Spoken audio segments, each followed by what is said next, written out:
Prezados amigos, nós estamos aqui no Congresso da Socerge e eu tenho o prazer de estar aqui com o Dr. Marcelo Bittencourt, que é da Universidade do Estado do Rio de Janeiro, e vamos falar sobre uma questão extremamente importante, que é a característica genética das cardiomiopatias. Professor Marcelo Bittencourt, antes de mais nada, muito obrigado por conversar conosco. A gente sempre pensa nas etiologias isquêmicas, chagásicas, hipertensivas para a doença, para a cardiomiopatia, para a insuficiência cardíaca. Quando nós temos que suspeitar que haja uma questão genética para a etiologia dessa insuficiência cardíaca e quais as características dessa questão genética na cardiopatia desse paciente? Bom, obrigado, um prazer estar aqui falando contigo, Bruno, aqui para a Socerge. Bom, essa pergunta é extremamente relevante mesmo, né? A questão está muito relacionada à própria definição de cardiomiopatia. Vamos pegar o exemplo da cardiomiopatia dilatada, que é melhor, né? A hipertrófica é quase que uma questão já bastante conhecida de que é uma doença predominantemente genética, tem a questão do aconselhamento, a gente pode falar sobre isso depois, mas na cardiomiopatia dilatada, frequentemente você está diante de um desafio diagnóstico, né? E está implícito na própria definição da doença que para você fazer o diagnóstico de cardiomiopatia dilatada, primeira questão é você afastar outras causas como a cardiopatia isquêmica, cardiopatia hipertensiva, cardiopatia valvar, cardiopatia congênita. E a partir daí, você afastando essas outras causas, né, quer dizer, de doenças que comprometem o miocárdio, mas que são primariamente de outras estruturas da arquitetura cardíaca, aí sim você está diante de uma cardiomiopatia dilatada. A questão, por que sua pergunta é relevante? É porque hoje a gente sabe que em torno de 20 a 40% das cardiomiopatias dilatadas são de etiologia genética, né? E muitas são familiares, porque às vezes você tem aquele paciente que tem cardiomiopatia dilatada genética, mas é um caso esporádico, né? Mas muitas são familiares, né? Obviamente que existem outras causas, miocardite, distúrbios da tireoide, que você, enfim, estudou, chagas, enfim, álcool, drogas, mas um percentual significativo são de etiologia genética, né?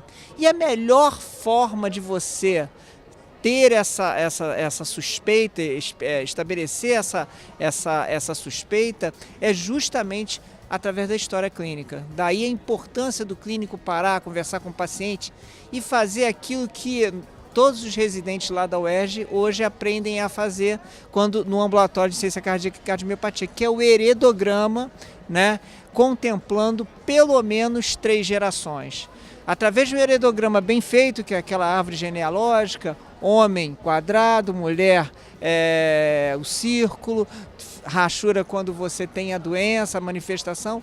Fazendo isso, contemplando 3 gerações, em grande parte das vezes você vai ter a dica de que aquele paciente provavelmente tem uma doença familiar e aí, se na possibilidade de fazer o teste genético, você até estabelecer um diagnóstico mais específico.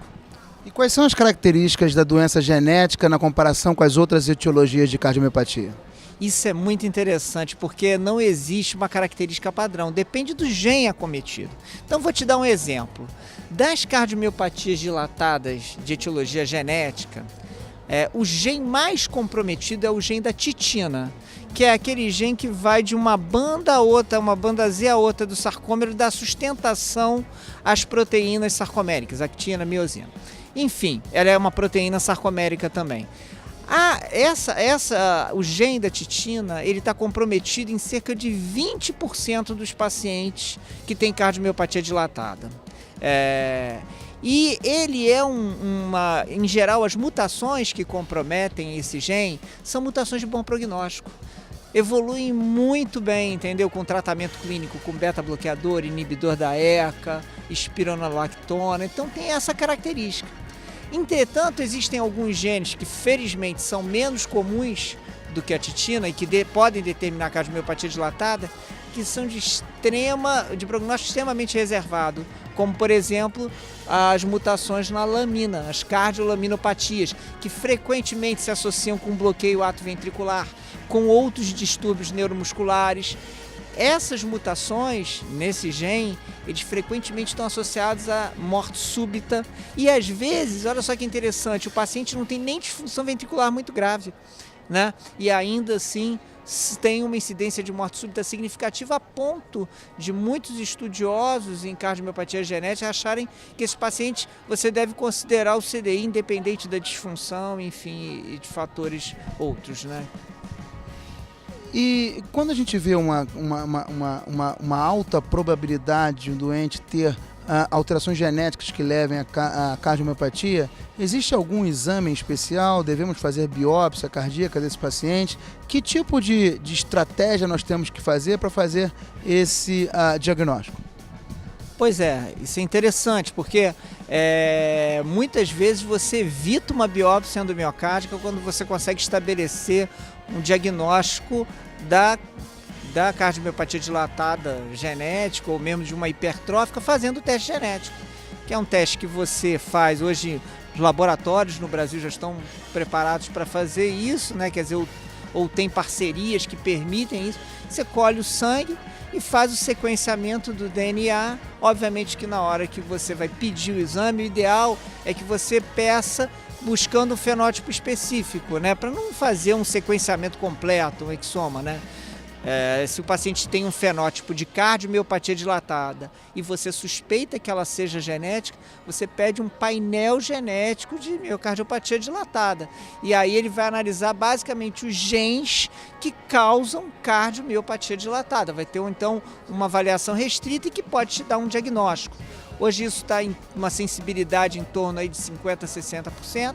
Obviamente a gente ainda é uma sensibilidade ainda muito intermediária, mas a nossa expectativa é de que isso aumente com o tempo, né? Dr. Marcelo Bittencourt, eu queria agradecer bastante essa entrevista. Muito obrigado por disseminar com um cardiologista aqui na Socerge o seu conhecimento. Muito obrigado. Eu que agradeço. Muito obrigado a você.